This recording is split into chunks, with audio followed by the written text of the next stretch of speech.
Eu acho até que os maus religiosos são piores do que as piores pessoas que não são religiosas.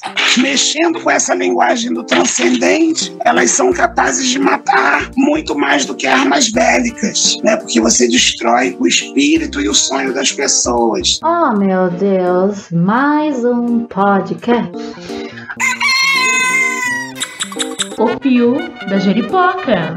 Atenção! Opiniologista Carlos Biagioli. Corintiano roxo, historiador de informação, palhaço, ator, escritor, videomaker, pai e avô em potencial. Começa, louco! O Pio da Jeripoca. Gente, estamos aqui no nosso segundo episódio da nossa série Crenças versus Realidade. Atenção! Vai ouvindo e compartilhando. Obrigado! Mais uma vez com meu sócio nessa parada, que é o Ronaldo Marinho. Conta pra gente, quem sois vós? Olá, Carlão. Eu sou físico de formação, né? Eu fiz pesquisa em mecânica quântica assim que eu terminei. Eu fiz mestrado no departamento de eletrônica quântica lá da Unicamp. Depois eu fui professor no programa de pós-graduação, onde eu dava aula de física moderna para alunos que vinham de outros cursos que não tinham tido física moderna, porque naquela época não se ensinava ainda nem relatividade nem mecânica quântica como hoje nós temos no final do ensino médio. Além disso, eu tenho um interesse muito grande em artes também. Eu sou diretor teatral e uso o teatro para desenvolver algumas pesquisas que eu faço no campo da comunicação e também sobre o desenvolvimento da consciência humana. Bom, fui estudar semiótica, eu faço parte de um grupo da PUC São Paulo de pesquisas, agora eu venho desenvolvendo um trabalho no pós-doutorado e estamos aí buscando entender um pouquinho mais sobre esse universo. A minha abordagem é através da linguagem científica que eu procuro compreender o que está relacionado com o universo objetivo da física, né? Nós estudamos o universo objetivo e também do universo subjetivo, ou seja, como a consciência humana surge no meio de tudo isso. Dessa vez não participa o Davi, o adolescente estudante de ensino médio que participou da primeira vez. O Davi foi namorar. Ele falou que essa é a realidade dele, nesse momento é a crença maior dele, né? Então vou passar agora a palavra à nossa convidada. Quem sois vós aqui neste planeta, neste momento da existência? Seja bem-vinda, Nilza. Obrigada, querido. O meu nome é Nilza Valéria, os amigos me chamam de Valéria, para poder distinguir eu e minha irmã, que temos nomes muito parecidos. Fiquem à vontade para me chamar de Valéria. E aqui nesse tempo, nesse lugar, eu sou uma mulher negra e gosto de destacar que eu sou uma mulher negra porque essa é uma condição que marca toda a minha existência e me coloca num lugar e com experiências próprias que só uma mulher negra consegue saber o que é. Eu sou jornalista, eu tenho um filho e uma filha e sou evangélica, crente batista de quarta geração. Eu nunca tive uma outra religiosidade, eu nunca me converti à fé protestante, porque essa é a fé que eu herdei literalmente dos meus avós e dos meus pais. Então, quando falam em processo de conversão, em mudança de religião, isso significa muito pouco para mim, porque esse é o lugar que eu sempre tive. Carregando essas marcas que tenho, né, a condição de mulher negra, a condição de mãe, a condição de companheira, de quem compartilha junto uma casa, as responsabilidades de uma casa e que está na militância e que está na luta para construir um mundo melhor. É desse lugar que eu falo. O nosso foco é discutir, é debater, é tentar entender quais são os hiatos, né, os buracos que a gente culturalmente acabou criando entre o que é real e o que não é. A noção de sistema de crença, acho que seria a base para que essa nossa conversa tomasse um rumo inclusivo, né, que possa tratar a todas as formas de pensar, entender e sentir como válidas, né? A Nilza Valéria é coordenadora nacional da Frente de Evangélicos pelo Estado de Direito, entidade criada a partir de um manifesto assinado por evangélicos em defesa da legalidade democrática assim que se iniciou o processo de impeachment da ex-presidente Dilma Rousseff. A Nilza comenta: queríamos mostrar à sociedade que havia evangélicos que se opunham ao golpe. Não é nosso intuito dessa vez discutir a política, embora a política também seja um sistema de crença. Tudo é sistema de crença. Se você vai no Congresso Nacional, você vai ver um caldeirão de sistemas de crença tentando convergir. E na maior parte das vezes, como a história mostra, divergindo, né? O que nos motivou a convidar você foi para discutir a questão da fé. Ai, meu Jesus! A fé é uma coisa muito ampla. A fé não é coisa de ateu. Não, ateu tem muita fé. Pode ter fé em si mesmo, pode ter fé na ciência, pode ter fé em uma porção de coisas. Então, fé e religião são noções que estão muito misturadas, né, no imaginário, no inconsciente coletivo. Então, seria, eu acho, um passo bacana para o nosso início de conversa, se vocês pudessem dar uma destrinchada no que é fé, no ponto de vista de quem professa uma fé religiosa e do ponto de vista de quem professa uma fé absoluta na objetividade da ciência. Eu posso começar, até porque na minha introdução eu já trouxe esse assunto, né, falando dessa fé que eu herdei. E é isso, fé é naquilo que você coloca a sua esperança. Não essa esperança passiva, não a esperança de que eu vou ficar sentado aqui esperando as coisas se ajeitarem. Essa esperança que te faz viver de forma ativa, porque se não fosse de forma ativa eu não estava na militância. Se eu não me entendesse com a responsabilidade de agir para ser resposta, inclusive para a esperança de outros, eu não estaria defendendo as bandeiras que eu defendo. E, sobretudo, eu defendo o direito de todo mundo acreditar no que quiser, de ter fé no que quiser. Eu acho que nenhuma fé é superior ou inferior a outra ou pode se opor a outra. O direito de ter fé e o direito de não ter fé, eles precisam ser preservados e respeitados sob qualquer circunstância, porque nisso está cheio do sentido da dignidade humana. E quando eu falo sobretudo da fé protestante, que hoje, né, no Brasil se denomina essa fé evangélica, essa fé que chegou para os pobres, essa fé que chegou, né, que o censo diz, né, há 2 censos, a gente tem aí um retrato de quem é o seguidor dessa fé, e essa fé ela é preta, essa fé ela é pobre, essa fé é periférica, essa fé é evangélica, e mulher, é uma fé feminina. E às vezes me choca muito quando vejo pares da luta, pares de militância, desqualificando essa fé como se não fosse uma fé legítima, ou fosse uma fé de ignorantes, não considerando que as pessoas, por mais pobres e periféricas que sejam, são seres autônomos e donos das suas próprias escolhas. Então, às vezes, me choca muito o preconceito que se joga em cima da fé protestante, da fé evangélica, da fé do brasileiro pobre, como se ela não fosse uma escolha legítima, né? Então, a gente, a partir do nosso lugar, pode fazer escolhas legítimas, mas o outro não pode, porque a gente sempre tem uma necessidade de tutelar aquele que é mais pobre do que a gente. Muito bem, gostei da abertura aí do nosso programa. Primeiramente, eu gostaria de cumprimentar a Valéria pela iniciativa, né, de estar à frente aí da Frente Evangélica para o Estado de Direito. Eu acho extremamente importante esse posicionamento das denominações, né, progressistas, né, eu ia dizer igrejas progressistas, mas de todas as denominações progressistas, é um posicionamento extremamente importante que demonstra tudo isso que ela acaba de colocar, né? Essa luta pela liberdade de expressar o seu pensamento, pela liberdade de poder fazer as suas escolhas livremente, né, independente de qualquer outro tipo de influência. Esse respeito pelas minorias, tudo que está envolvido nisso, né, eu acho extremamente importante. Aquela coisa de não ser gado tocado, né, de repente por um representante a quem é atribuído aquela dimensão messiânica, aquela coisa de quem fala a verdade é só aquele, que existem aquelas pessoas que estão ligadas a um poder maior e só eles é que sabem o que acontece. Eu acho importantíssima essa defesa que ela fez do livre pensamento, né, de cada um poder fazer a sua escolha, e é isso que nós queremos para todos. Atenção! Vai ouvindo e compartilhando. Obrigado!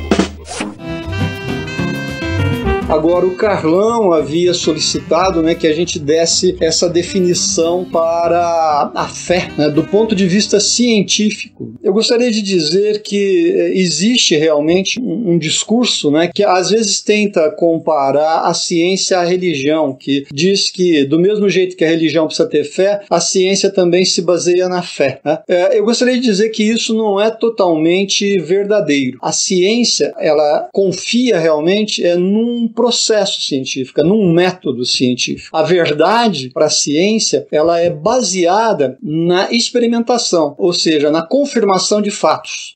Tá certo que, por exemplo, nós acreditamos que esse método funciona. Então, alguns podem dizer assim, então você precisa ter fé nesse método. Mas acontece o seguinte, nós estamos procurando sempre algo melhor para fazer essa definição. A metodologia científica, ela não é suficiente, nós reconhecemos isso, né? Porque o conhecimento da realidade absoluta, talvez nós nunca a tenhamos, porque o conhecimento da realidade absoluta depende da interpretação que nós fazemos através da informação, dos sinais que a nossa mente recebe. Então, em último caso, a realidade, ela se encontra dentro da nossa mente, porque ela necessita dessa interpretação dos fatos como nos chegam, né, das informações que atingem essa rede neuronal que nós possuímos. Entretanto, o método científico é aquilo que mais nos aproxima dessa realidade objetiva. Quando nós falamos que a ciência, ela se baseia em fatos, ela se baseia nessa relação de você, de repente, colocar uma questão, né, através de uma hipótese, e essa hipótese poder ser testada. Então, somente depois que ela é testada e que há uma confirmação, é que nós chamamos de ciência. Enquanto ela não é testada, enquanto não há a sua confirmação,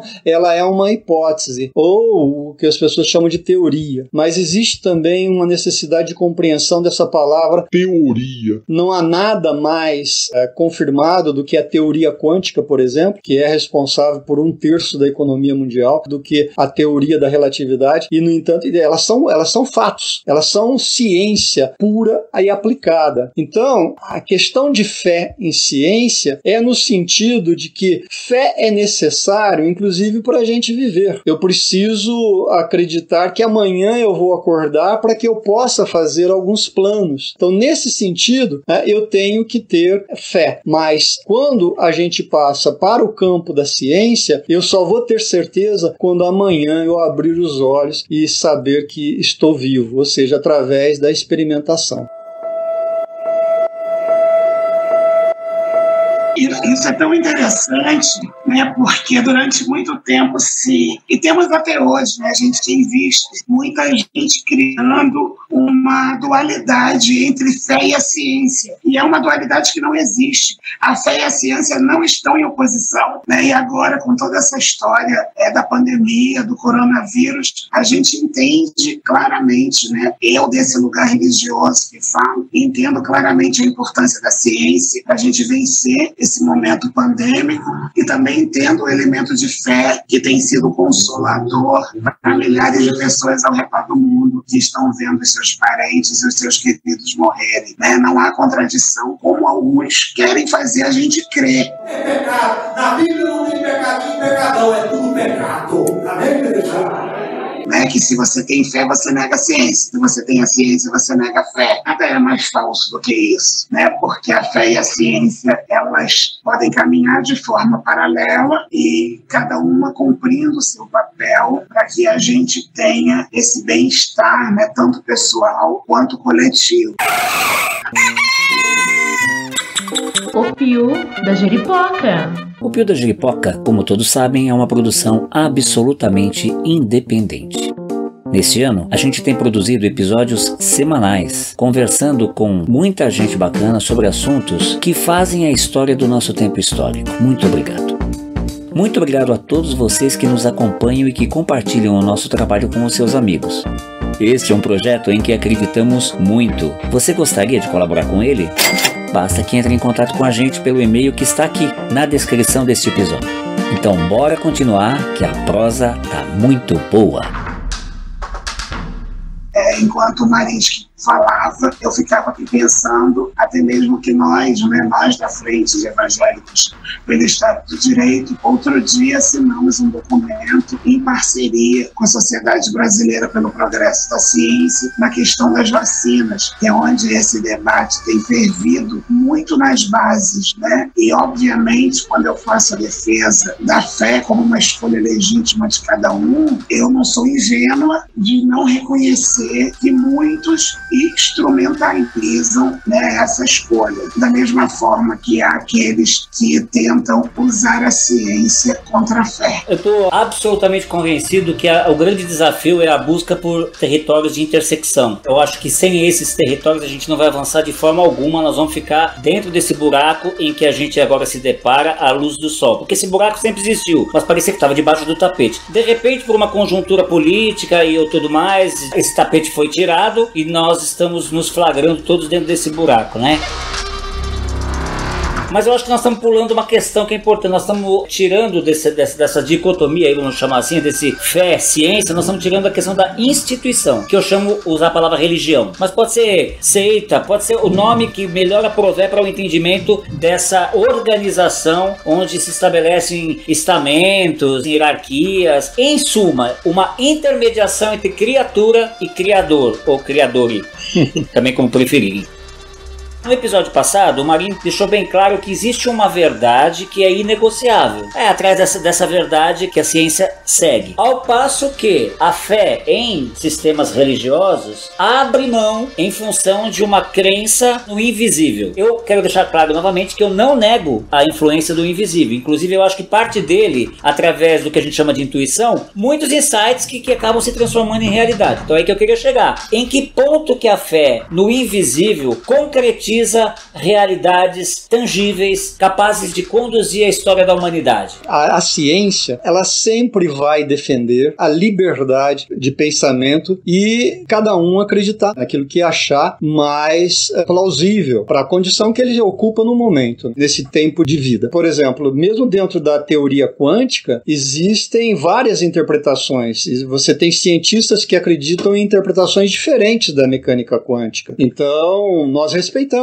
o direito de cada um acreditar na interpretação que quiser daquela realidade. E eu acho que jamais a ciência deixará de defender essa postura. O Pio da Jeripoca. Agora, o que acontece é o seguinte: na realidade objetiva no mundo, aquilo que realmente funciona, aquilo que realmente existe, ela é definida pela experiência, pelo experimento. É aí que entra a ciência. E quando nós falamos da pandemia, por exemplo, do estado atual em que nós estamos, existe um posicionamento muito claro da ciência. Aí, não importa se você acredita ou não em determinadas coisas, não pode, de repente, ocupar o espaço principal aquilo que alguns acreditam por idealismo ou por ideologia. No fundo, o que deve pautar todo o nosso comportamento é aquilo que o corpo científico determina, porque é uma questão onde não depende de opinião de um ou de outro. É uma questão objetiva, da realidade objetiva, do mundo objetivo. Então, quem tem que ter a última palavra nesse sentido não é aquilo que você acredita, né? É aquilo que a ciência diz. Porque a ciência já experimentou, sabe que vacina funciona, que o isolamento que é a única coisa que pode evitar o contágio. Então, é isso que tem que pautar o comportamento das pessoas. A ciência é que deve pautar a realidade e não aquilo que você acredita, aquilo que você imagina. É a ciência que, nesse sentido, no mundo objetivo, tem que ter a última palavra. Senão, nós não temos uma referência para seguir. Atenção! Vai ouvindo e compartilhando. Obrigado! Falando como um cientista, eu devo confessar que eu tenho uma dificuldade muito grande em entender ao que você se refere como invisível. Porque, por exemplo, para mim, invisível seria energia escura ou a matéria escura que até o momento nós não encontramos. Por exemplo, as ondas gravitacionais, o neutrino, bilhões de neutrinos estão atravessando os nossos corpos nesse momento. O próprio ar, né? O micróbio. Quando nós falamos em física desses invisíveis que eu acabei de citar, eles são invisíveis aos olhos, mas eles são detectáveis. Então eu falo em invisível, que são coisas que só o olho não percebe, mas nós temos equipamentos para testar isso, né? Esse invisível é um invisível real do ponto de vista que ele é experimentável, né? Por exemplo, as ondas gravitacionais, que tem um comprimento enorme, maior do que o nosso planeta, e uma frequência que para nós é indetectável. No entanto, nós temos lá os equipamentos, o LIGO, que está medindo as ondas gravitacionais, né? Então é uma coisa que até algum tempo não existia para a gente, era uma colocação teórica, e hoje não, inclusive já recebeu até prêmio Nobel sobre isso, né? O LHC, por exemplo, está produzindo o bóson de Higgs, né? Que é uma coisa invisível, no entanto é experimentável. Quando você cita um invisível e que para mim parece algo que a gente não consegue comprovar o que é, eu acho que a gente está saindo da realidade, né? Porque qualquer invisível que nós conhecemos, ele de alguma forma ele vai ser testável, né? Principalmente quando você fala de um invisível nessa faixa que se encontra no médio cosmos, né? Porque veja só, eu citei ondas gravitacionais que vão lá no macrocosmos, no universo todo, o tamanho do universo. Nós já estamos sondando os buracos negros, esses encontros de galáxias com coisas fenomenais do ponto de vista do macrocosmos. E eu falei também do LHC, onde nós experimentamos lá o microcosmos, né? Próximas da dimensão de Planck, que é o menor comprimento possível na natureza. Então nós varremos todo esse espectro do micro até o macrocosmos. Quando você fala de algo que está localizado no meio disso, no macrocosmo, que é justamente onde o ser humano habita, nesse meio a gente tira de letra, a gente tem um entendimento completo nesse segmento macrocosmo. Então falar de alguma coisa invisível nesse macrocosmo que interagiria com o ser humano é algo irreal no meu ponto de vista. Olha, eu estou me referindo ao quê? Eu estou me referindo a todo o universo que é daqui para dentro, né? Estou falando das emoções, dos pensamentos, da intuição, tudo mais. Eu gostaria muito... Mas então você está falando do subjetivo, não é mundo objetivo. Pode ser. Queria conhecer a opinião da Valéria sobre essa questão de como que ela vê essa relação aí que eu propus, da relação da fé com o invisível. O fio da Jeripoca. Eu acho que pra gente é o que a gente chama, claro, né? Esse sistema de crenças está relacionado com o transcendente, né? É o que transcende a mim. E aí eu acho que eu particularmente prefiro falar desse transcendente que também se materializa. E aí eu vou voltar a fazer a defesa que eu sempre faço. Vamos pensar numa comunidade aqui do Rio de Janeiro que você acorda debaixo do tiroteio, e que você saiba trabalhar enfrentando a polícia trocando tiro com o ladrão, você deixa o seu filho dentro de casa e aí você é obrigado, né? Essas circunstâncias te levam a crer nesse transcendente, que ele te protege desse risco real que está na tua porta todo o tempo e que objetivamente você não tem como lutar contra. É o sentido do pertencimento que se materializa. Então é a sua vida que não vale nada e que de repente para um grupo passa a valer. Hoje cedo numa reunião, um amigo me lembrava uma antiga canção que a gente cantava na igreja, e eu não lembro direito a letra, mas que é algo mais ou menos assim. Quero falar do valor que você tem. Chega de sofrer angústia e dor nesse seu complexo inferior, dizendo às vezes que não é ninguém. Eu venho falar do valor que você tem.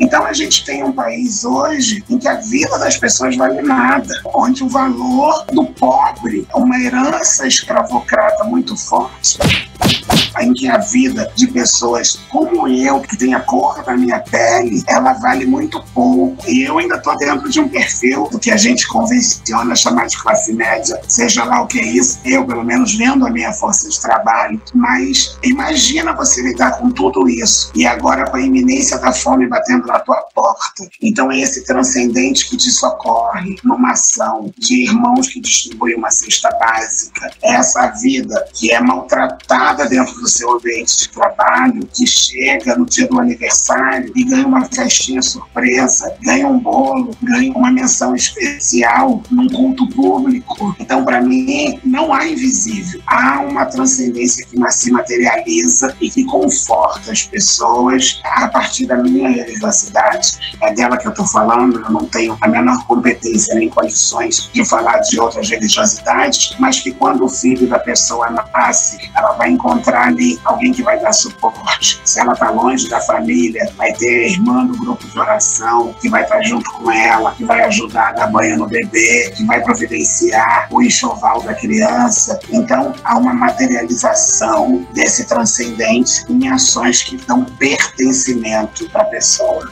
É justamente sobre esse transcendente que eu gostaria de perguntar para vocês em que ponto que isto é real no sentido de criar realidades concretas, sociais, tudo isso que a história comprova de forma muito tangível, muito concreto, tudo mais. Porque você usou a palavra, Marinho, subjetivo, né? Que vai ser, eu acho que o nosso contraponto aqui nesses nossos encontros, né? A pergunta, simplificando, é até que ponto que o subjetivo é uma coisa objetiva? Sim, é uma grande questão, né? Mas, por exemplo, no que a Valéria acaba de falar, eu vi a materialidade ali expressa, né? A realidade da vida.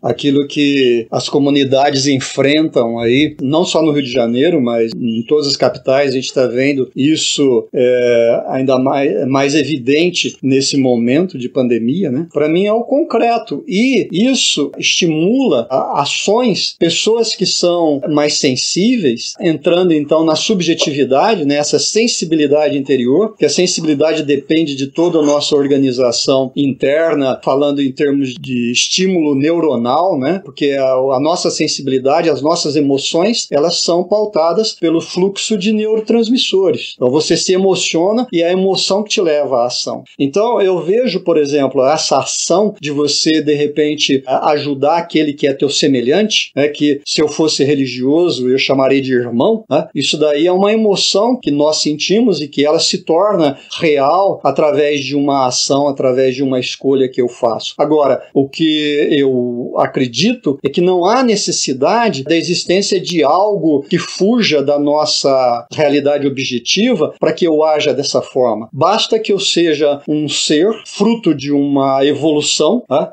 E quando falo evolução, eu lembro do Darwin, onde nós precisamos manter a vida, né? Que é mais preponderante em nossas mentes, em nossas emoções, é a manutenção da vida, da espécie, né? Então, para eu ser um ser ético, para ter o comportamento, para ter tudo isso, eu não preciso da existência de algo que seja transcendental. Basta que eu seja sensível à própria realidade e o entendimento da condição humana. Atenção!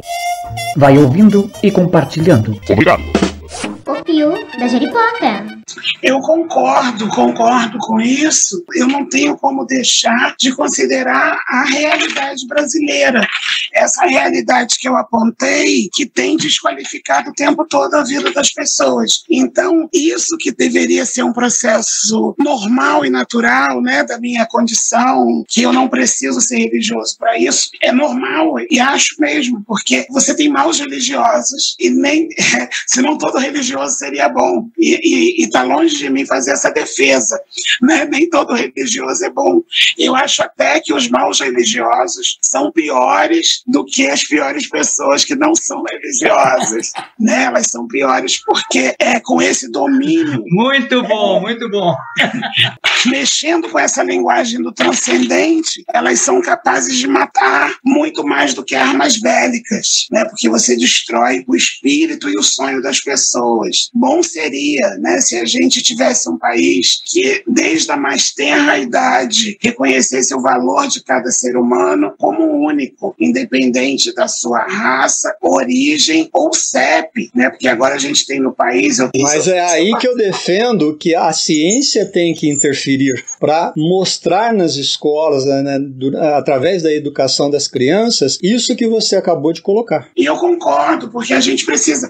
E isso vai fazer com que a minha minha escolha de fé, inclusive, seja mais legítima, porque ela não vai ser pautada por nenhuma necessidade, ela não vai ser pautada pelo que me falta. Na verdade, ela vai ser só para dar completude ao que eu sou e ao que eu tenho. Gente, fiquei bege. E esse, para mim, é o mundo perfeito, é o país perfeito, né? Um país onde as escolhas de fé, elas não são de forma alguma baseadas somente na resistência ou em significar a minha existência a partir do pertencimento. E acho que esse é o desafio que a gente tem, né? E essas conversas são boas para ajudar a gente a pensar nisso tudo e saber como sair desse buraco profundo que acho que nós estamos e que fomos afundando, sobretudo, cada vez mais nos últimos anos. A gente vai precisar sair disso e a gente vai precisar somar essas forças da ciência, da fé, dos direitos. Eu acho que agora a gente vai ter que contar com todo mundo para ajustar o trem no trilho, para o trem não descarrilhar, porque a gente está morrendo, né, gente? É isso, a gente está morrendo e a gente já estava morrendo antes da Covid e agora quem não morrer de Covid morre de fome. Me desculpa sempre trazer a realidade, mas essa é a realidade com que eu lido todo dia, o tempo todo. Então eu só consigo pensar nesses assuntos e nesses temas aplicando a realidade de um país que mata 23 jovens como meu filho por dia. Meu filho é um jovem médico de 24 anos, mas desde os seus 12 ou 13 anos, a gente tinha que ensinar para ele que se ele visse um ônibus e ele tivesse atrasado para a aula, e ele perdesse o ônibus, porque um jovem negro correndo na rua pode ser abatido. E isso não importa de fato se é aqui no Maracanã onde eu moro ou se é ali no Ana Rosa onde eu morava. Um garoto preto de 12, 13 anos correndo na rua, não importa se era para pegar o ônibus para chegar no colégio, ele era um alvo. Então, o meu filho não pode andar hoje com 24 anos, médico, né, com guarda-chuva na mão, numa noite escura no Rio de Janeiro, porque ele pode ser alvejado como suspeito e depois a polícia vai dizer que o guarda-chuva era uma arma. Eu só consigo pensar em tudo isso, né, quando a gente aplica tanto a fé quanto a ciência nessa realidade malvada, né, maldita, que a gente tem vivido há muito tempo e que se agrava sobremaneira com a pandemia, onde mais negros e mais pobres morrem em detrimento de brancos de alto poder aquisitivo. Nossa, Valéria, eu não tenho muito o que dizer depois desse teu depoimento, a não ser perguntar, na tua opinião, como religiosa, como crente, como batista, como irmã em Cristo, que montanhas a sua fé está movendo? É uma pergunta difícil, eu não sei, né? Eu acho que a minha fé está me movendo a acordar todo dia e todo dia acreditar que é possível fazer alguma coisa.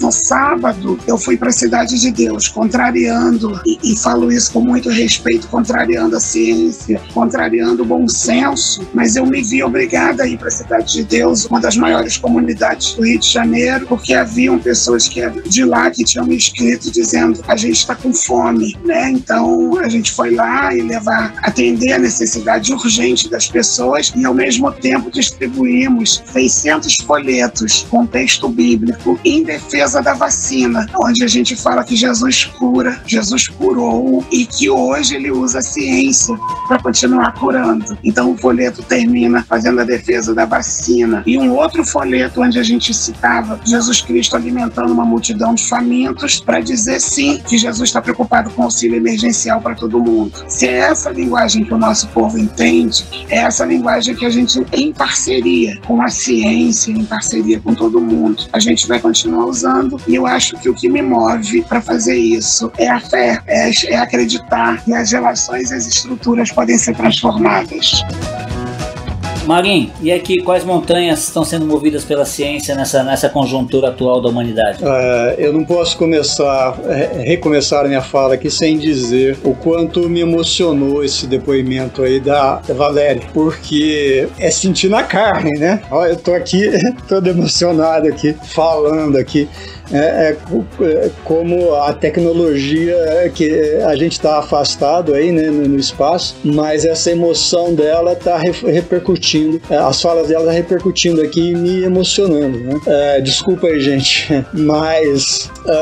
As suas falas também me tocaram muito, que a gente precisa aliar as nossas forças, porque a gente está do mesmo lado, né? Sim, nós estamos... Eu entendo isso, nós estamos em favor da vida, né? E quando você diz que saiu da sua casa, você agiu, escolheu uma ação para ir distribuir essa mensagem lá na cidade de Deus, né? E quando você diz que se é assim que as pessoas entendem, é assim que eu devo me comportar para que eu possa atingir o objetivo que nós queremos, que é salvar as pessoas, né? Eu acho que você agiu cientificamente, né? Porque você fez aquilo que a realidade estava pedindo. Se as pessoas acreditam nessa, o que eu chamei de subjetividade, não, na existência de algo transcendental, então eu vou fazer uso desse instrumento para poder fazer com que as pessoas tenham as atitudes corretas, aquilo que vai levar a salvar as suas vidas, dos seus familiares, né? Então, no meu ponto de vista, você agiu cientificamente, porque é isso que a gente faz. Deixa eu ver o que eu tenho, né, aqui e o que eu preciso fazer para atingir determinado objetivo. A ciência, nesse momento, quer salvar vidas, né? Agora, muita gente pode dizer que em alguns momentos a ciência agiu para não salvar vidas, e foi verdade. A bomba atômica foi construída com conhecimento científico. Então tudo isso depende, né, de ser bom ou de não ser bom, do posicionamento humano, da nossa capacidade de nos emocionarmos e nos sentirmos, nos colocarmos no lugar do outro, né, e procurar os melhores meios para que a gente possa construir um mundo melhor. Nesse sentido, eu acredito que ciência e religião podem trabalhar sim juntos. O meu único medo, que às vezes eu me coloco um pouco na defensiva, é de que quando você estimula o acreditar em coisas que não são reais, né, como é que eu vou definir coisas que não são reais? Mas aquilo que não pode ser encontrado de forma experimental, né? Porque eu não quero ser agressivo com nenhuma crença, né? Mas quando você estimula essa questão de acreditar em fantasia, por exemplo, você abre um caminho muito perigoso. O que acontece, por exemplo, com essas pessoas que estão acreditando que remédios milagrosos vão salvar de um vírus, né? Que cloroquina pode evitar que o vírus mate uma pessoa ou alguma coisa nesse sentido, né? E eles deixem, por acreditar em algo que não é experimental, que não é ali real, eles tomem posições extremamente perigosas para eles mesmos e para a sociedade, né? Atenção! Vai ouvindo e compartilhando. O Piu da Jeripoca. Obrigado! Eu acho que nós temos que unir aí as nossas forças para buscar esse entendimento da condição humana, para que a gente possa ter fé que a existência do humano não vai se encerrar tão rapidamente, que a gente ainda tenha muitos anos de existência para a espécie humana nesse planeta. E a ciência é que vai nos ajudar nisso. E se a fé puder direcionar para esse sentido também, que venha junto, né? Vamos juntos. Exatamente isso, vamos juntos. O Piu da Jeripoca. Eu fico feliz por esse diálogo, fico feliz mesmo, e acho que a gente precisa o tempo todo estar dialogando, trocando essas ideias para saber no que a gente pode se complementar em prol aí desse mundo mais digno para todo mundo, que passa pela ciência e que passa pelo respeito à escolha de fé. Seja qual fé a pessoa escolher ter, é um direito, né? E é subjetivo, e é de fato um direito. Eu agradeço muito. Eu levanto um brinde aqui à lucidez, né, que eu acho que é o grande desafio que nós estamos enfrentando planetariamente nesse momento. Eu agradeço demais, Valéria. Foi muito difícil conseguir esse espaço com você, mas valeu muito a pena. Então eu te agradeço muito. Lembra a você, ouvinte, que se você está se sentindo incomodado, isso é muito bom. Essa a nossa intenção, é colocar pulgas atrás da sua orelha mesmo, para que você pegue essas pulgas e jogue atrás de outras orelhas, para que a gente possa trazer esse assunto, esse debate cada vez mais à tona. Meu querido Marinsky, eu sou muito muito grato pela tua parceria nesse nosso encontro, um papo muito bacana que o ouvinte, eu tenho certeza absoluta que tá usufruindo bem. Nós estamos só no começo, né, Marinho? Dessa nossa série que, se Deus... Olha, eu ia falar se Deus quiser, olha só. Mas eu acredito. E olha que eu fiquei quieto aqui, entendeu? Eu acho que eu sou a única aqui que posso desejar que Deus guarde a todos nós. Amém. Quero aproveitar esse gancho para encerrar dizendo, como eu sempre digo, Saravá, Axé Shalom, Salam Aleikum, Namastê, Shanti, Evoé, Alaukba, Optia, Raush, Aueté, saudações corintianas e científicas. Até a próxima, se Deus houver. Muito obrigado, gente. Valeu, papo maravilhoso. O Pio da Jeripoca.